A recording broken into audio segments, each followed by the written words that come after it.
The following podcast contains explicit language.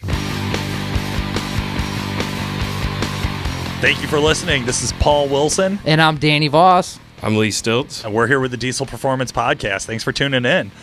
We are absolutely joined today by the amazing Mr. Lee Stiltz with his LLY Duramax and LMM build too, huh? Yeah, we just got that one finished up, a couple months ago, I think I picked it up. Yeah. Is that big dually truck that was in here? Oh, yeah. Something like that. So today we're going to talk to Lee. Lee not only has been a friend of the shops, a friend of ours for a long time, he also does have one of the most badass sled pulling LLYs I've seen. I think all of our listeners know my feelings generally towards LLYs.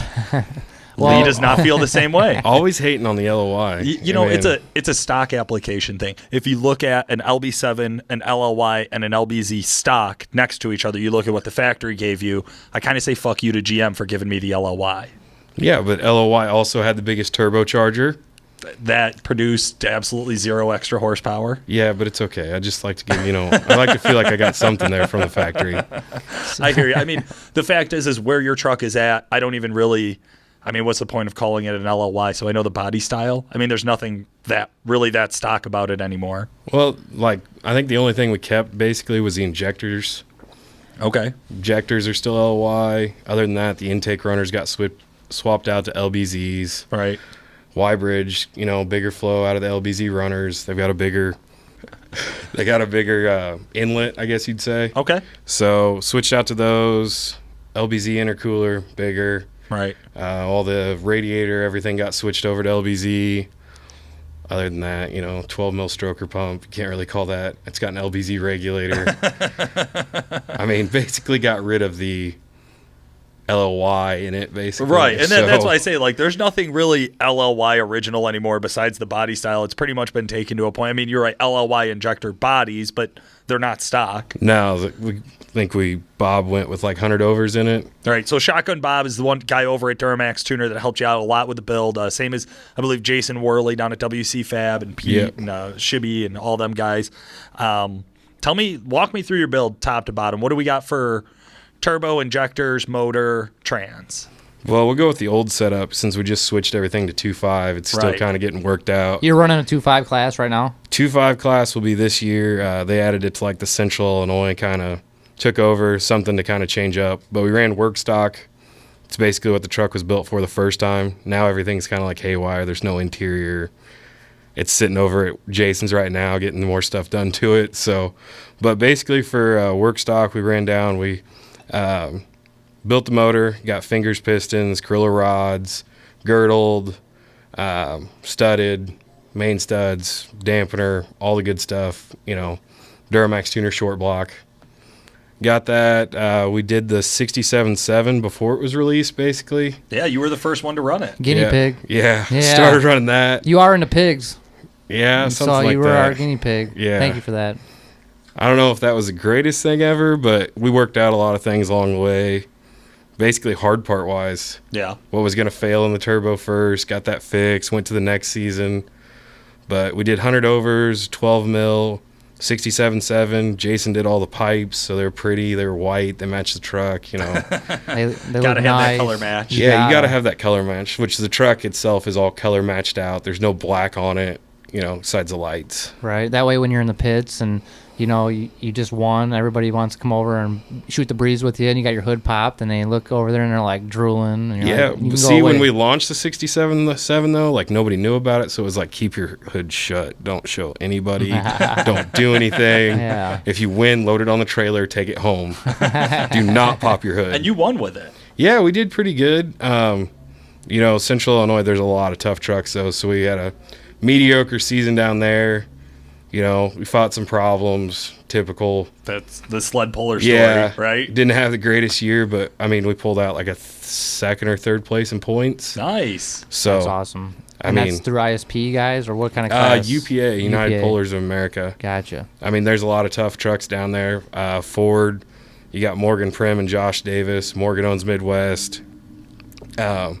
Josh owns River City Diesel. They had two mean 6.4s all year that... we're right there. Killing and then Owen Mall had a Duramax And I mean, it was right there every pole. He was beating me. I got him a couple times. You know, it went back and forth. I mean, you had a lot of tough trucks. There was a Dodge too, Eric Loy out of like Southern Illinois. I mean, I think he had one of the toughest trucks to beat. He came to play. Oh yeah. I love that. That's I when it love gets when a fun. class gets really competitive. Yeah. like Oh that. yeah, and it was a great year. I mean, everybody talked shit back and forth, you know, whatnot. But I mean, at the end of the year, you kind of look back and you're like, damn, they had some good trucks. That's fun when it's competitive, and first and seventh place are a matter of 15 feet. Oh yeah, that is a good night of sled Yeah. pulling when they are that close. and Everybody's they're a that winner. dialed in. Yeah. The Diesel Performance Podcast will return in just a moment, but first we want to talk about our sponsor, Calibrated Power Solutions of Marengo, Illinois. Calibrated Power Solutions is the home of Duramaxtuner.com and developers of performance engine and transmission calibrations for a wide variety of diesel powertrains, including, of course, the Duramax, Cummins, John Deere, Jeep, TDI, and many more. For more information and the best customer service in the industry, check out calibratedpower.com or call 815-568-7920. That's 815-568-7920. Yeah, maybe for you guys, but when you're sitting there and you're like one of the top, pullers, and you got the distance, it's like every person coming up, you're like, oh shit. I hope he shits a drive shaft right now. No. You don't curse anybody else. Like, hope they break, because then Right. the next person to break is you. Right. So if you're like, oh, you're gonna break a drive shaft, or I hope your truck blows up. No, it's gonna be your truck that blows up. That's Yeah. that's just the way of things. Don't think like that. No, it's ooh. We It's went through a it- lot of things, and that's like the first year I started pulling. Had a VGT big Danville Charger, Yeah, that was the did. thing to have. It was Yeah. like if you didn't have a 72 Danville, you weren't anything, But we started there, and I didn't have like a fully built driveline. Had a steel, built drive shaft. Went through. I got my axle switched before. Went with big dirty hooker, full spool.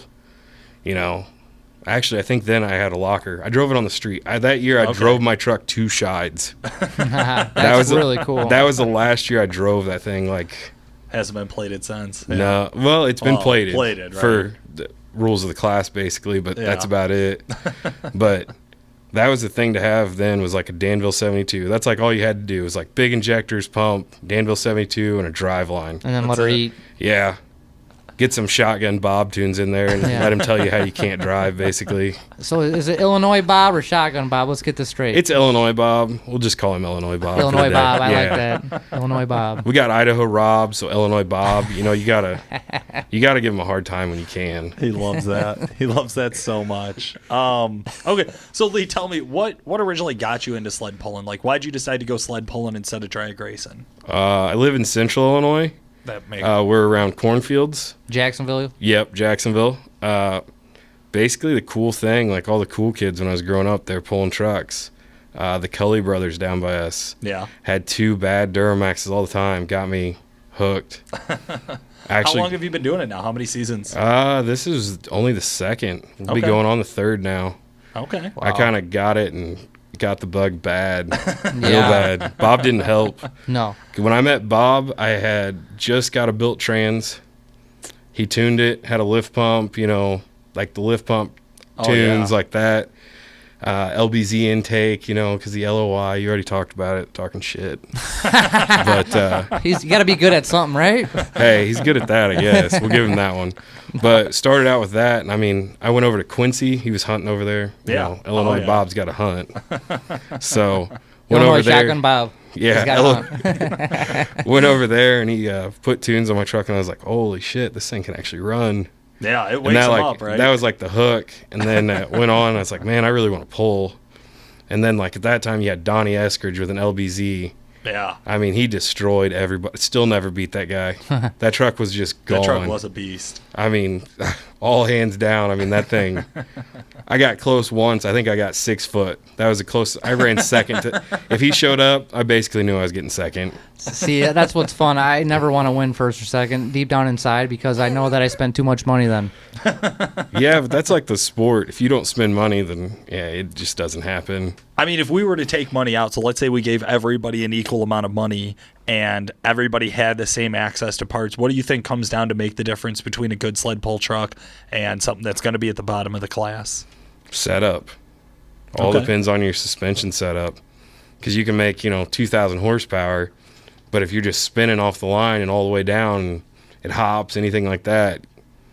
I mean, I've seen great trucks, same motor and everything, but if they hop, can't win when you're hopping. No, you cannot. So your wheelbase, hitch height, everything comes into play. Your setup. Yeah. I mean, every, inch of weight you can squeeze up front, cheater weight, all that good stuff when you're trying to make the factory appearing. Hey, if you're not cheating, you ain't eating. Yeah. Yeah, that's it. And what's funny is it's so widely known in sled pulling that the rules are more like guidelines. Like if you do too well, somebody's going to use the rules to fuck you. But we don't really take them that seriously. Oh, right? but they do. Like, you show up to those one Yeah. pulls and they're like, they got like the inspection out and like they're measuring your 305s, making sure they're all right. But I mean, that's what it comes down to mainly is just setup. I mean, if you got a great setup, Don't change it. yeah, I shouldn't listen to that though. I keep messing with things. You keep changing the setup. So you don't You're a even you tinkerer. don't practice what you preach. You're saying? To a point, Yeah. yeah. Like there's some things I will never touch my truck. Like right now, the chassis, it doesn't hop. We've added weight up front. It still doesn't hop. Switching to 2.5, you can hang weight. Mm-hmm. Worley built me a cool big weight box. All powder coated, pretty. Yeah. Gotta You look pretty. Absolutely. That's more than half of it. Yeah. You can't go there. There was this one truck. His name was Captain Cole, and it was like an old first-gen Cummins that was all cut up, spray-painted Captain Cole on the side. And we're like, what the hell is this guy doing, Yeah, and then he smoked you. No, he made it about 30 feet. And, Oh, really? it's Captain Cole, dude. Yeah, okay. It didn't even roll coal. I hear. I will say I love seeing, like, every once in a while I'll get to see some old beat to shit body and it rolls out there and it's clunking and it's clattering and it's lining up and like, yeah, you're sitting there looking like, well, where's Color Match Lee around here? Like this thing looks like a pile of shit. And then it just blows the doors off of everybody else. Like that is my all-time favorite fuck you at a sled pull track, right? I think put my all the favorite money one in are the the- guys that in the cab. that like unload. They don't say like a word to anybody. They just go up, sign up, tech in, pull, stomp everybody's ass, load up, and just roll out. It's like, did you see that guy? He just fucked our shit up. Like, I mean, that's the only way to put it. When you like get that guy, you're like, yeah, I want to be that guy. That was cool. That's awesome. That's awesome. Well, Lee, I definitely appreciate you joining us today. This has been Paul Wilson. I'm Danny Voss. Lee Stiltz. Thanks for listening. The Diesel Performance Podcast is brought to you by Calibrated Power Solutions, home of Duramaxtuner.com, developer of performance engine and transmission calibrations for a wide variety of late model diesel powertrains, including the Duramax, Cummins, John Deere, Jeep, and many more. For more information and the best customer service in the industry, check out calibratedpower.com or call 815-568-7920.